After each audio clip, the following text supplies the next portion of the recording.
Hi, fifth graders. Mrs. Candela here. I am really excited to be teaching you writing for the rest of the year. Today we are going to launch into our opinion writing unit. So we're going to talk today about what it means to judge something fairly and to come up with reasons to support our judgment. All right, so we're going to start off with thinking about what we already know about judging competitions. Okay, you might have seen the Grammy Awards or the Oscars or maybe even the Kids' Choice Awards where kids get to decide what the best movie is or the best song is, and today you get to do that. So, looking at our learning target, I can judge fairly to identify and write about the best item in a collection, and I can give reasons why. All right? I want you to think about a collection of 5 different items. So that might be different types of pets, different hats that you have, different songs or movies that you enjoy or books. All right? Think about 5 different things in a category and either gather them up or write them down. Okay? Because that's what you're going to be judging today for your assignment. Now, I am going to do this with dragons. I love dragons. They fly, they're reptiles. Amazing. Okay?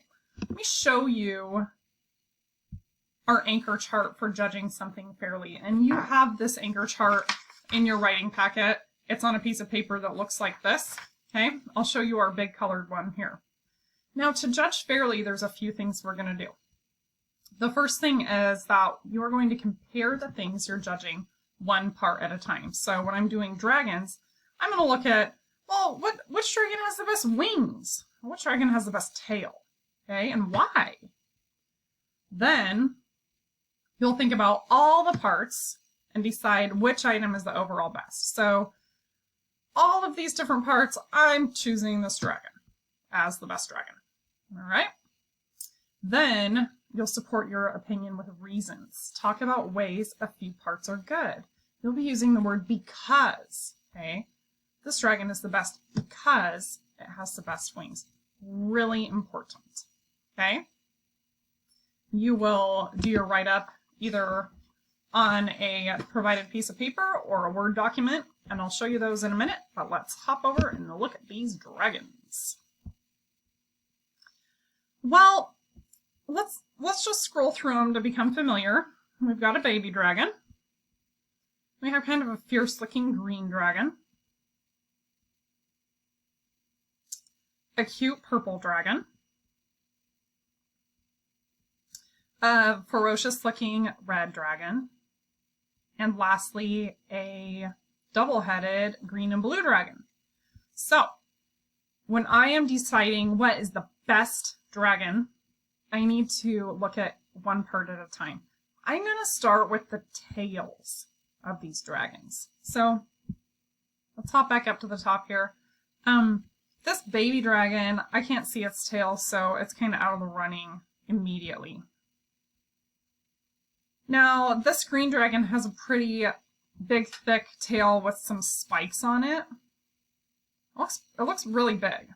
Like, can this dragon even fly with a tail this big? I'm not sure. Let's keep scrolling and see. This purple dragon has some spikes on its tail. I think spikes are pretty important, but I don't know how much damage these types of spikes can do. I think spikes on a dragon's tail, they need to be able to do some damage. Now, this red dragon has some excellent spikes. They're long, they're sharp, and I'm noticing the tail on this dragon isn't so big that this dragon can't get off the ground, right? It can still fly with a big tail like this.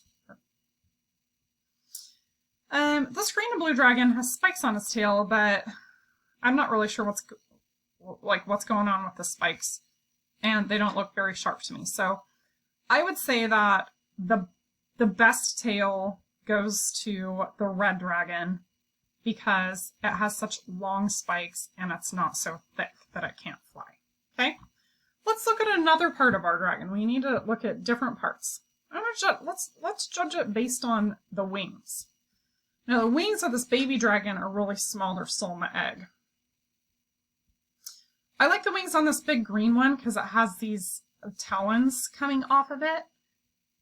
But they're a little small. I'm not sure if the wings can get this dragon up off the ground in proportion to its large body. Again, same situation with this purple dragon. Cute wings, but I don't think this dragon can actually fly.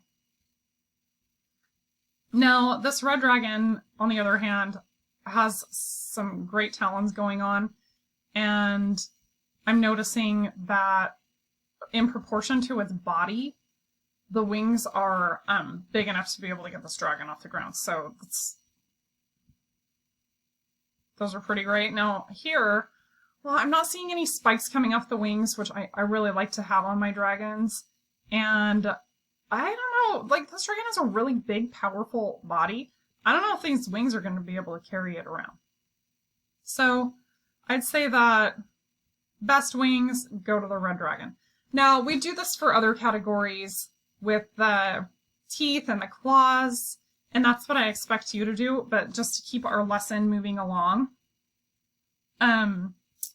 we're gonna skip over those. So thinking about all the parts and deciding which item is the overall best, I'm gonna go with this red dragon. This red dragon is the best dragon. I can't just leave it at that, right? It's really important for me to support my opinion with reasons and talk about ways that a few parts are good by using because. The red dragon is the best dragon because, right? And you can do that a couple ways. You can either write up your opinion on one of these sheets of paper. You can see I started this one. The award for the best dragon goes to the red dragon, right? Here I'd list my reasons. Or you are welcome to write this in a Word document. Now I did that here. I renamed it like I would expect you to do. I have my write-up here. The red dragon's the best because it is the most ferocious looking of all the dragons. First, the red dragon's tail has large spikes that look like they could really do some damage. The tail also doesn't look like it's too heavy, so if the dragon needed to fly away quickly, the tail wouldn't weigh it down. The red dragon also has the best wings. The wings have talons and they're strong looking enough to get the dragon off the ground. Lastly, the red dragon has the best mouth. The teeth are sharp and long.